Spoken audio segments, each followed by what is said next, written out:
Many federal employees are furloughed during the government shutdown, but others are still on the clock working without pay. This includes more than 10,000 air traffic controllers, adding more strain on an already understaffed and overworked workforce. Let's bring in the president of the National Air Traffic Controllers Association, Nick Daniels. Nick, welcome.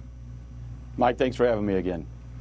So how are things going with the nation's air traffic controllers during this government shutdown that does not appear to be wrapping up anytime soon?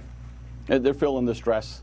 They're absolutely fear of the uncertainty and what that's going to bring. When you start having to talk about, as October 14th would be our first official partial paycheck, October 28th being our first $0 paycheck, you start talking about gas, food, and making sure that you have child care. It puts a lot of strain, a lot of burden on the already stress that comes with the job of air traffic control.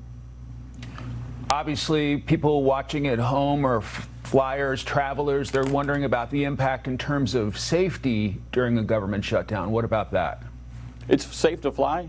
The American men and women that serve as our air traffic controllers, they're showing up to work. They're going to do every single thing they can. But this entire system is already on their back day in and day out. 10,800 of them operating, which should be 14,633.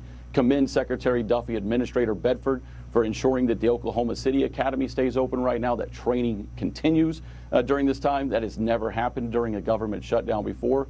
And every day that this carries on, also though the unnecessary distraction, the stress, the fatigue continues to build. And it's safe to fly. But realize that our air traffic controllers are not only working 5 days a week is tough, they're working 6 days a week, 10 hours a day, and now they're having to figure out how they make sure that they have steady income during this shutdown the more that it lasts.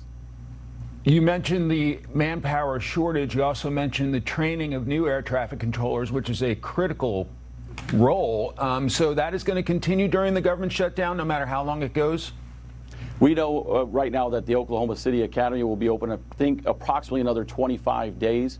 And Secretary Duffy and Administrator Bedford ensured that that was going to continue. If it's to extend beyond that, I don't know what it looks like yet, but we'll be happy to come back and report what ways that we have to handle this next. But keeping that long-term commitment to the hiring and training of next generation air traffic controllers, we absolutely share the same vision as Secretary Duffy, and nothing can stand in our way, or otherwise the problems that America already said that is going on with our air traffic control system will just continue further. They deserve their pay. National Air Traffic Controllers Association President Nick Daniels, thanks very much for joining us. Thank you, sir.